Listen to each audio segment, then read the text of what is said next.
What a beautiful day it is today. God, the birds are absolutely buzzing today. They're taking advantage of the bird feeder.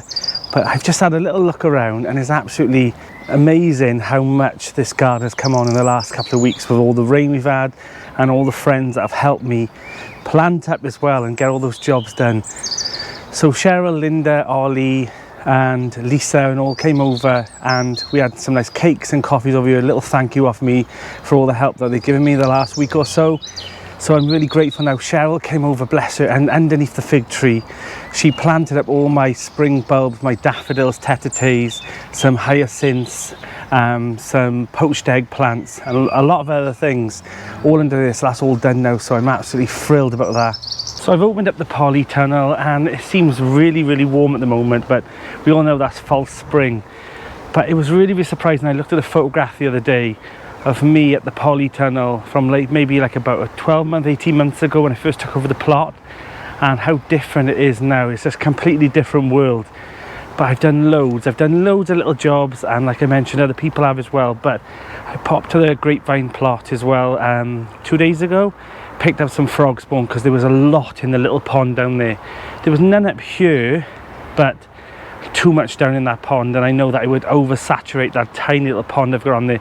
So I got a bucket, went and got some, brought some up here, added all the pond plants, raked out all the leaves as well, because not all of them but most of them, because it was too many in there. Put them on the side to let all the critters crawl back into the pond in the next couple of days, and now I'm ready for other things to happen in that pond, get some more pond plants and everything else. So the frog spawn went in, so yeah, that pond now is ready, definitely ready for spring. So hopefully we get some frog spawn that will turn into tadpoles and then turn into frogs, so fingers crossed. I also went to B&Q and I picked up some of those trays, and the reason I got those for was for the container wise trays for underneath. There's no holes in it, so I can actually bottom water, so they were absolutely perfect. And then I popped over to TK Maxx. Now if you haven't, a few people have asked me recently about my harvesting trugs and baskets. So I normally go to TK Maxx and I have a look over this, over in their storage sites, and at the back of the shelves you normally have these like nice baskets. And also if you can't find them there, have a look in the kitchen area as well. They tend to do a lot of little baskets and wire things as well. So I got my egg basket from there, my egg harvesting basket. So yeah, if you're looking for nice little harvesting baskets, pop to TK Maxx. And also I managed to get 2 doors as well on Facebook Marketplace, and the guy managed to put them in my car, and when I got to the plot Ollie was sure so he could put them in the polytunnel, and they're going to be perfect for the front of the new shed rebuild when I get better for that. But they're beautiful, and I had them for free as well. So check your Facebook Marketplace, because you'll get those little bargains on there that'll benefit your plot.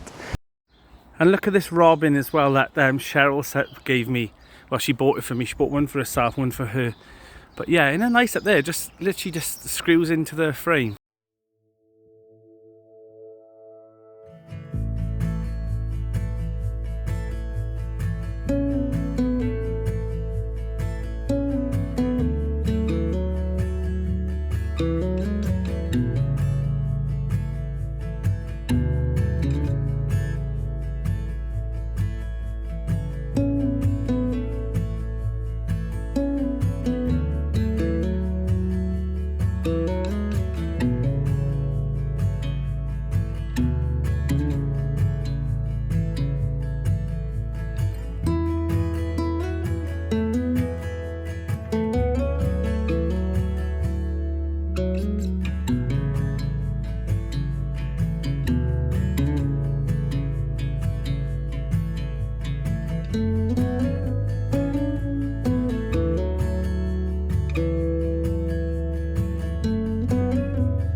And like I mentioned, I added some pond plants in here. So I've had some water iris donated by another plot holder, and I also put in the water forget-me-nots and some grasses, and also I've also been given some more pond plants over there as well, but I might put them deeper.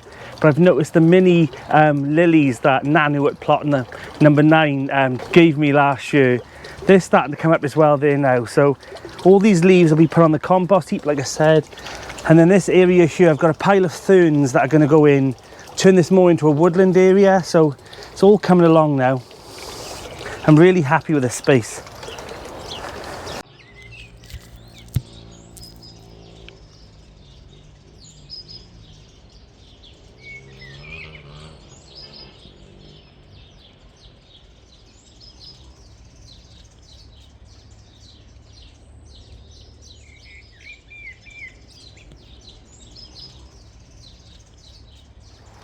Now, I've talked about this before, about having a pond in your plot, how important it is, brings a lot of wildlife in, but also if you're going to build one this year, make sure you have a sloping beach area so that critters like, you know, birds and hedgehogs can climb out if they fall in.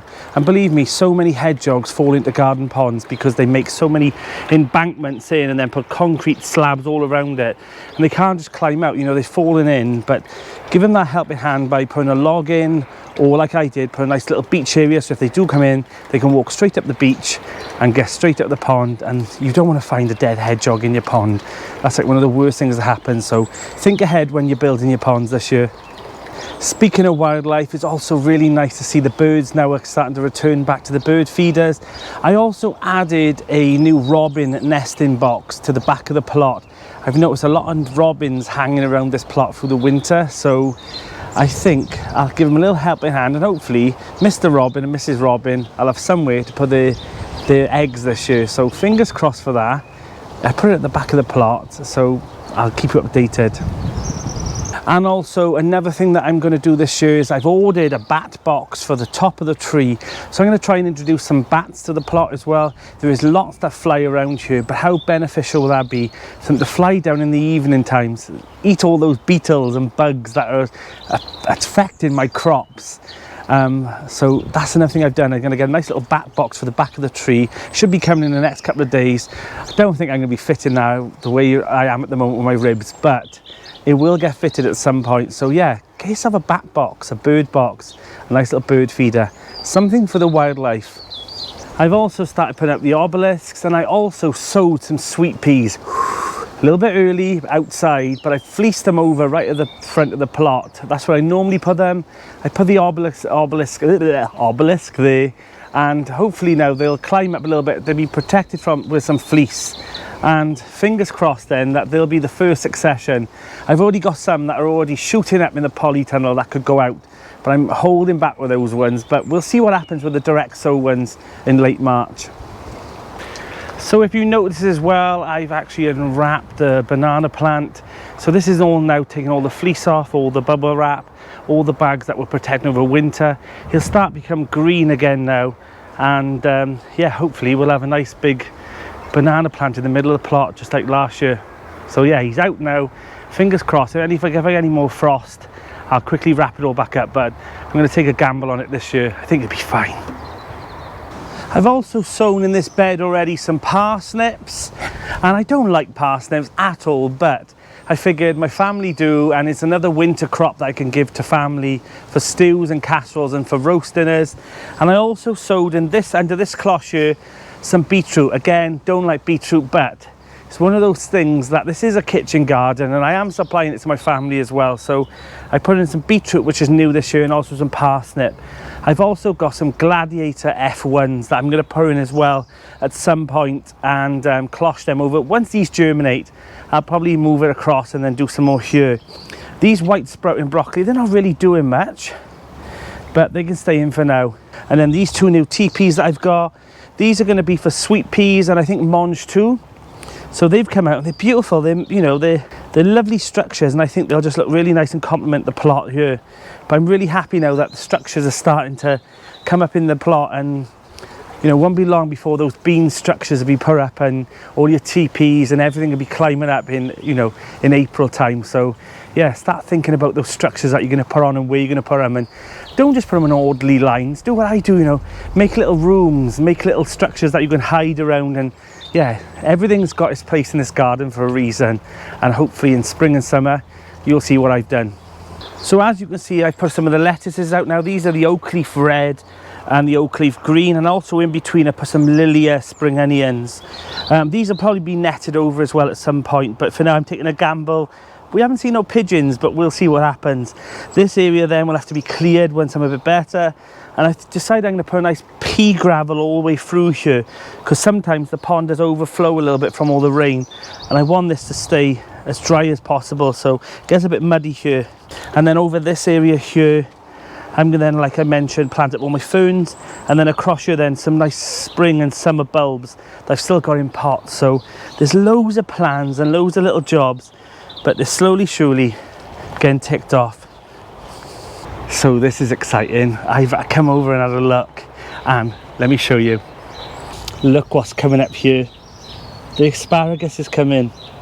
I thought there was some over here, but it turns out it wasn't. It was a weed. But over here, surely there is some asparagus. So this is the obelisk I was talking about. I fleeced up and direct sowed some sweet peas in there, and then the wild garlic over here is starting to go to flower already. But that's a nice little addition to the plot. I think next I'm going to plant up all of this. I know another plot holder Cheryl is going to come over and help me plant all the spring bulbs into here, so that'll be another job ticked off. Also over here, if you've noticed, I haven't got the clips anymore like I've got on this one. So I've come up with an idea of getting some elastic, and I put it around my beds really tightly, and it keeps the net so tight. So that's a little hack there that I've got, and all I did was just tie it around here. I'll pop a link to this elastic in the description, so that if you've got these beds or some wooden ones, you can do it too, because I've got a pile of elastic. I ordered enough. I measured all the raised beds down on the grapevine plot as well, the wooden ones. Bought some tiny little hooks as well, so I can put elastic around, net it up, hook it over as well, so the elastic don't pop off. So that should be solving my problem with those nets, fingers crossed. I also added this little bee house that I built the other week as well, up on top of the polytunnel. So fingers crossed, this will be a home for some lovely little solitary bees. Inside the polytunnel is sowing galore, honestly. I've sowed more nasturtiums. These are some of my, oh look, the little gems have actually germinated. First time ever I've managed to germinate little gems. Everything now is coming up, popping up, all the zinnias. But look at it. Spring is definitely nearly here. Look at it, I'm so excited. So out of all the dahlias that I saved and dug up, this is the only one, the cafe au lait.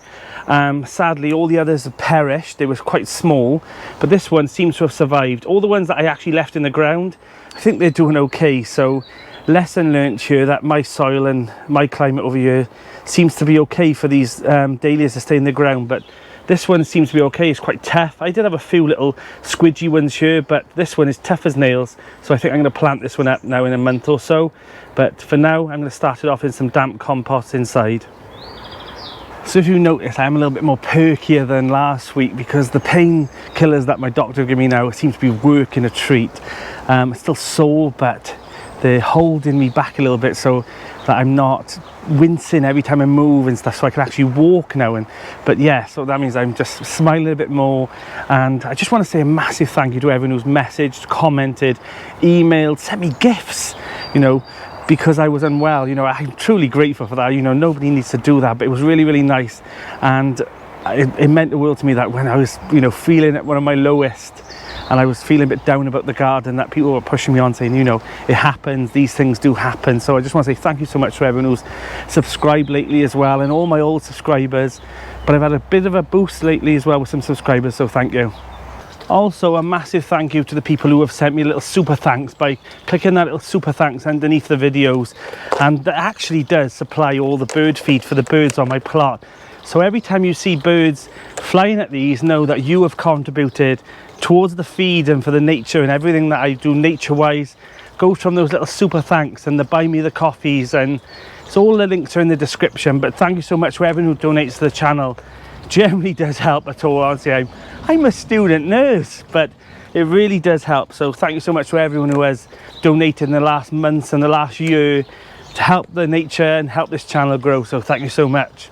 So I've had a bit of a brainstorm as well. I'm thinking about removing this obelisk from here and putting an archway that goes up here and into this planter here, and then putting another archway from here to here. So I'm thinking then I might compartmentalize some of the plot as well a bit more, and then I need to do a massive tip run. All this rubbish now of bits and bobs of jobs, and this is the part of the plot, you know, that you hide away. But yeah, these are all bags of rubbish that I need to now, when I feel a bit better, take them to the tip. And I've got some plans for this area as well that Linda did, but this area down the bottom here as well, there's a cold frame here in the pile of spring bulbs that I'm going to plant out, and some hazel canes for the teepees. But this area has got quite a lot of weeds in it now. I'm going to rebark the path down here, and then maybe move this IBC further up to the shed area here so that I can collect water from there. And then, yeah, I've got a few more plans for this area. But if you can think of something that I could do on here, I don't want to put more flowers in, but I might put a few more raised beds in, but we'll see. It's all coming together now, and I'm absolutely so excited for spring.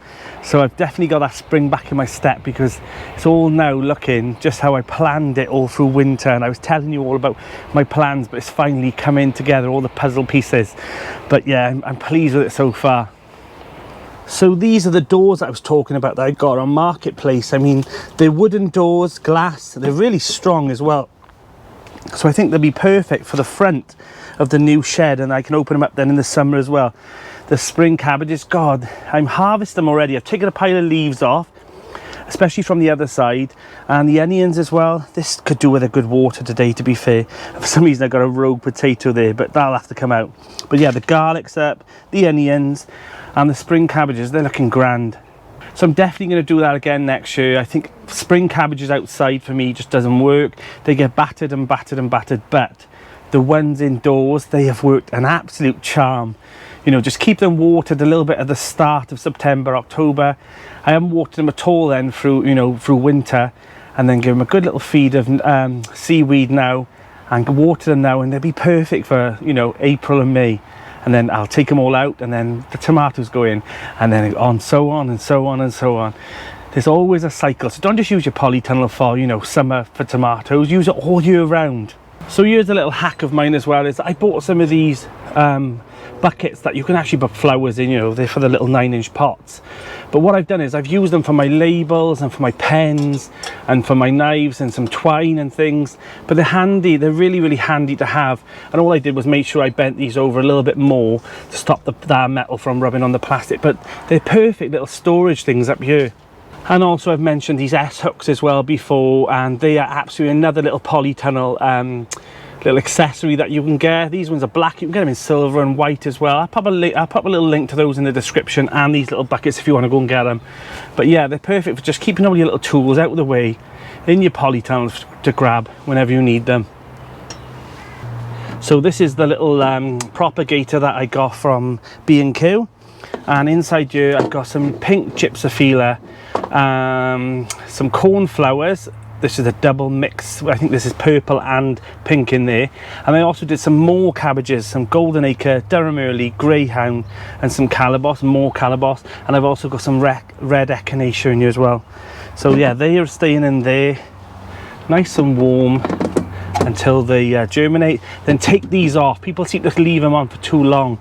Once they germinate, take them off. Like, as you can see, they're starting to come up now, so a couple of more days until they look like this, and then these come off. Otherwise you tend to get a lot of dampening off, and the roots and the stems start rotting. So don't be thinking you've got to overprotect them. Get those to germinate with them and take them off, unless you've got a bit of frost, and then pop them on overnight. But don't leave them all day sweating in there in the heat, because it won't do your little seedlings any good, and they'll just shoot up, and you'll have leggy plants as well. So we're now coming up to the end of March, and it's potato season coming up. So I think I'm going to start a few shallots off this week in some buckets to have an early harvest, and I do it every year pop them in the polytunnel and let them start off there. And then I tend to do a lot of them then. You leave them all in there till the last frost, and then I bring the buckets out. But I've just thought the herb garden that was here last year now, that used to be where the potato buckets go, so maybe this will have to be where the potato buckets go, or I could take them to the grapevine garden as well. So I haven't decided where the potato buckets are going yet, but yeah, get some potatoes started very soon. So this year, as I mentioned, I'm doing Charlotte, Maris Piper, Pink for Apple, and then the blue ones off Nanu at plot number 9. So yeah, they're the only ones I'm doing so far. I know then I'll probably be tempted as well, but I'm trying to stick to my guns this year, but we'll see. You know what happens, you get tempted at those garden centres. I'm trying my hardest. You trying your hardest? We're not, are we? I've also got the foxgloves that I sowed, and I've mentioned before that I sowed them late last year, and they've come up a treat now, so they need to be planted up over here by the pond. So I think I'm going to do a nice little embankment of foxgloves there. I think that'll look really, really nice. We'll have ferns here, foxgloves here, and this pond that I built last year. I don't know if you're a new subscriber and you don't know about it. So this pump here is actually connected to the solar panel on top of the roof, and through spring and summer and autumn it constantly pumps water, and it's from the sun, so it's free energy. And yeah, that's just a little addition to the pond. Now you can buy the little solar ones as well. I've got one of those that I put in because sometimes I don't come over for a few days and that pump might not work because I might have turned it off. So I've got a little solar one as well that I pop in. So I've got 2 little fountains for the pond. I have got plans. So I'm thinking of lowering this liner here and having a stream that goes all the way down. Maybe next year I'll do that, and have a pump then at the bottom that pumps the water back up into the pond. We shall see about that, but it's something that I've always wanted. I've always wanted like a really nice stream, and I think that might be the plan for this as well. So we shall see. Also, this has been added as well, some reeds, and also this strawberry planter that I dropped to the side. It was given to me by another plot holder, Ollie. And then I've also got my rose tree that another viewer, Michelle, sent to me as well. Thank you so much, Michelle. That was last year, but it's coming along beautifully now. And this, I thought, would be a perfect little toad and frog house. So these are buckets that were donated by another plot holder, and they're perfect for harvesting and collecting weeds. So these are all the leaves now that were in the pond. I'm going to collect most of them up and put them in the compost heap. All right, I'll try.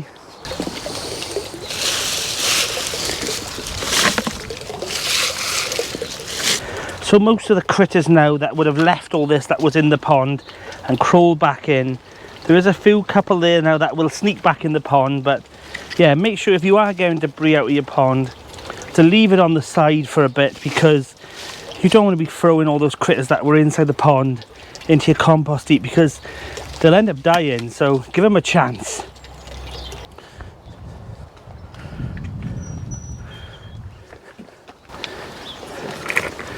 There you go. It all adds to the compost for next year. The herb garden is really settled in now. Everything is settled in, the chives. God, look at it, I'm so pleased with it. So I've decided I'm going to move this barrel away, I think, at some point, and put a gate there, gravel all of this, or maybe bark all this area after I've weeded it.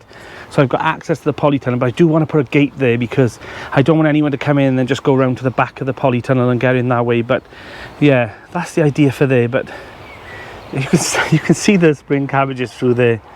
Oh yeah. So I've decided I'm going to start sowing a few courgettes as well now.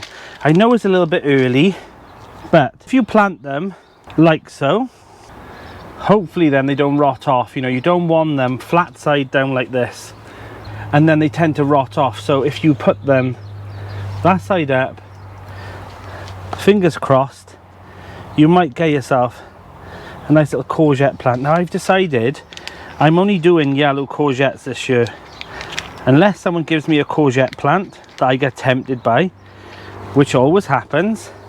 I'm sticking to yellow. I say this every year, and I'm going to stick to it. going to try. And I think I've got some room in the propagator. There we go. Yellow courgette. I am going to try my hardest to stick to my plan this year. I've got a plan in place.